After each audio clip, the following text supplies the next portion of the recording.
2019 का जब चुनाव हो रहा था लोकसभा का, तो एक नैरेटिव बहुत ज़ोर शोर से चला था, क्योंकि तब भी मैं अड्डा करता ही था। मतलब अब तो बहुत लंबा समय हो गया मुझे इस तरह डिस्कशन करते हुए, और पॉलिटिक्स तो मैं पिछले 20 साल से कर रहा हूँ।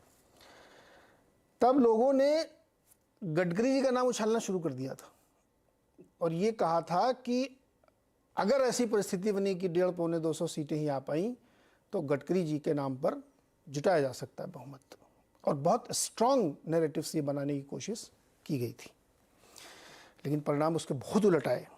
खैर, ये किसी का व्यू हो सकता है। मैं तो सवाल के संदर्भ के में जिससे पूछा था, ये जो इस समय एक कोशिश हो रही है उसमें पवार जी की एक अलग अपनी भूमिका है, वो बीआरएस जो तेलंगाना वाले उनकी अपनी अलग एक भूमिका है, उड़ीसा की भी अपनी एक भूमिका है, वाईएसआर की भी एक भूमिका है। आप कैसे देखते हैं ये जो पूरा खेल अभी शुरू हुआ है, जिसमें कि अब ममता केजरीवाल जी और अखिलेश जी कम से कम मुलाकात तो हुई? देखिए नीरज जी, इसमें कई पहलू हैं। एक बात आशुतोष जी ने कही, उस बारे में भी बात करेंगे। सबसे बड़ा पहलू है कि इस बार ये घूम कौन रहे हैं। ये सारे विपक्षी दलों को एक साथ कर लो, जहां कांग्रेस का जिन लोग से कोई बातचीत नहीं हो रही है उनसे बातचीत कौन करेगा, तो नीतीश जी आगे आ रहे हैं। नीतीश जी अपने साथ किसको लेकर के जा रहे हैं? तेजस्वी यादव। जब नीतीश जी की राजनीति पहले समझ, नीतीश जी की राजनीति यह है कि नीतीश जी बिहार में ही खुद सक्षम नहीं है, किसी न किसी कंधे पे सवार होते हैं। काफी समय मतलब बीजेपी ने उनको काफी पैम्पर किया। आज की जो हालत है, कभी आरजेडी ने उनको पैम्पर किया, फिर से आरजेडी उनको पैम्पर करी, और उससे ज्यादा वो आरजेडी को पैम्पर कर। नीतीश कुमार जब लड़े थे मोदी के खिलाफ, उन्हें 2 सीटें आई थी 2014 में, याद रखिएगा। इस बार 7 पार्टियों का गठबंधन है। नीतीश जी प्रधानमंत्री भी बनना चाहते हैं, तो 7 पार्टियां बिहार में as it is as of now, मतलब महागठबंधन जो होगा है। तो नीतीश जी कितने सीट लड़ेंगे और नीतीश जी की क्या भागीदारी होगी, क्या वो 7 सीट 40 में से 7 में नीतीश जी के हिस्से में कितनी आएगी? सबके सब भी जीत जाएंगे तो वो क्या मतलब प्रधानमंत्री हो पाएंगे? ये देवेगौड़ा और आई की गुजराल वाला भी नंबर उनके पास नहीं रहेगा, पहली बात। तो वो अपने अस्तित्व की लड़ाई लड़ रहे हैं। उनका किसी कारण से मोदी के साथ एक मतभेद है। इस समय वो साथ भी थे, जेडीयू और बीजेपी, तब भी आपने कोई एक ऐसा दृश्य मुझे दिखा दीजिए जिस समय वो बिहार के इश्यूज को लेकर के प्रधानमंत्री मोदी के पास आए हों। विपक्षी दल के तमाम मुख्यमंत्री दिल्ली आते हैं या मोदी के साथ बात करते हैं, और उसके बाद तमाम तरह की बातें उस समय कम से कम सार्थक बात होती है। ममता बनर्जी भी ऐसा करती है। नीतीश जी अपने अस्तित्व के लिए, जो अमर सिंह कभी कहा करते थे, खर्चा चर्चा पर्चा, वो नीतीश जी अपना वो काम कर रहे हैं कि चलिए किसी तरह वो कहीं रेलिवेंट है। बच गई बात कि वो कहते हैं कि मैं मुख्यमंत्री नहीं बनना चाहता था, तो मुख्यमंत्री आज भी है। प्रधानमंत्री नहीं बनना चाहता था, तो खैर उनकी वो इच्छा है। दूसरी बात, तो नीतीश जी का आज पिक्चर जरा टर्न अराउंड कीजिए 2019 में। 2019 में सबसे ज्यादा एक और प्रदेश के, जैसे नीतीश जी अभी सभी विपक्षी दल को एक प्रदेश के मुख्यमंत्री के तौर पे जोड़ रहे हैं, उस समय कौन जोड़ रहे थे? उस समय आपके उस समय के मुख्यमंत्री आंध्र प्रदेश के उस चीज को वो जोड़ रहे थे जो अभी कहा गया कि वो पहले एनडीए के संयोजक भी रहे। उनका क्या हश्र हुआ? आंध्र प्रदेश में अपना चुनाव पूरी तरह हार गए। आज के डेट में उन्हें कोई याद भी नहीं कर रहा विपक्षी एकता या किसी और एकता के बारे में, वहां वो कहाँ गए? 2018-19 का एक और फिल्म याद कीजिए, यही जहां कर्नाटक में चुनाव हो रहा है, जिस समय जेडीएस के कुमारस्वामी को शपथ लेना था, तो सारी पार्टियां 18-19 पार्टियां एक साथ हाथ उठाई थी।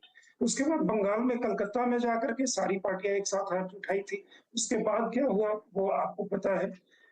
जहां तक उसका जो इम्पैक्ट होता है, जी कह रहे थे कि 77 का एक दृश्य उठा लीजिए और 1989 का दृश्य उठा लीजिए। 77 में ममता बनर्जी भी जयप्रकाश नारायण का जिक्र कर रही थी। हम सोच सकते हैं, ये सोचने में कोई वो नहीं है कि मोदी इस देश में उनके खिलाफ बहुत बड़ी एक लहर है, बोलने नहीं दिया जाता है, अभिव्यक्ति की आजादी नहीं है, लोग प्रताड़ित हैं, सीबीआई ईडी के केसेस हो रहे हैं। लेकिन मत भूलिए कि मोदी के प्रति सकारात्मक भाव भी ये जनता में बहुत बहुत बड़ा वर्ग है, जिसने पहले 282 दिया, फिर 313 दिया और बाकी कई प्रदेशों में वापस लेकर के आए। वो एक बहुत बड़ा समर्थक वर्ग है। तो मेरे हिसाब से मोदी डिक्लाइन पे नहीं है। भले यहाँ मतलब मीडिया में चाहे जो चर्चा हो जाए, वो चर्चा एक अलग की बात है। 77 में एक चीज और हुई थी जिसके कारण बहुत सारे लिबरलिस्ट सेक्युलरिस्ट जयप्रकाश नारायण का जिक्र हुआ। उसी जयप्रकाश नारायण को वो गाली देते हैं कि जनसंघ को वो जनता पार्टी में शामिल करवाए। तो उसके बाद क्या हुआ वो एक अलग बात है।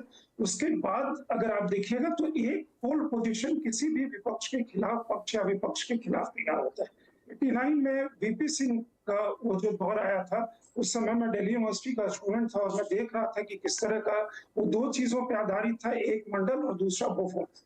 इस बार अगर राहुल गांधी या तमाम विपक्षी दल सोचते हैं कि वो जी सर। कोई मतलब अडानी इशू या आपका कोई पेगासस इशू या राफेल जिसको लेकर के 2019 में चुनाव में गए थे, वो कोई इशू बनेगा तो गुड लक फॉर देम।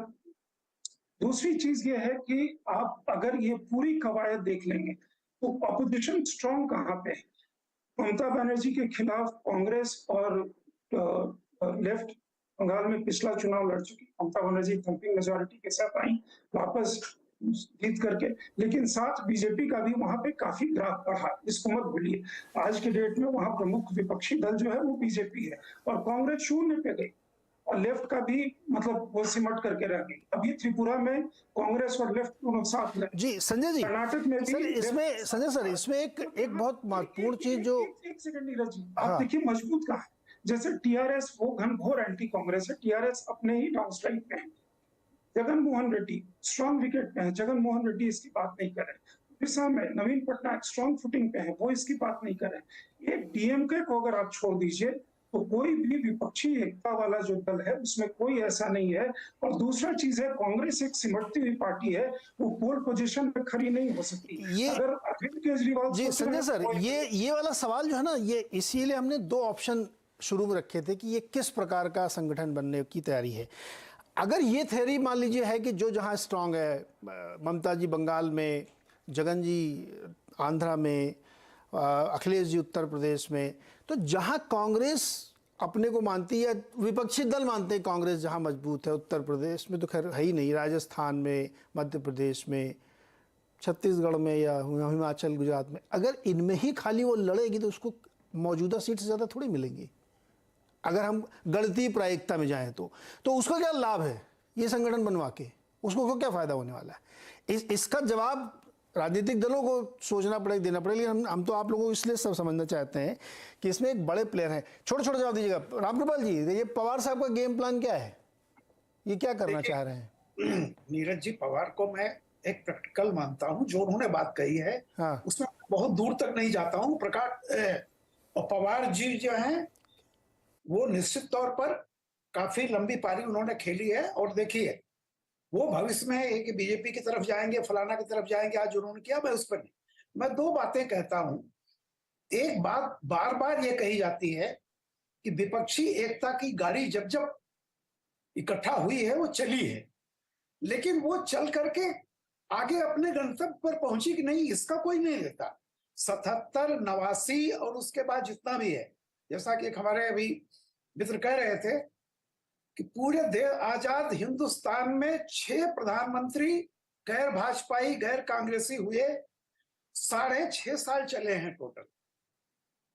केवल मोरारजी देसाई रहे जिन्होंने 2.5 साल पूरा किया। बाकी जिस देवगौड़ा की आप बात कर रहे थे उससे प्रेरणा ले रहे हैं। 11 महीने, गुजराल 11 महीने, पीपी सिंह 11 महीने,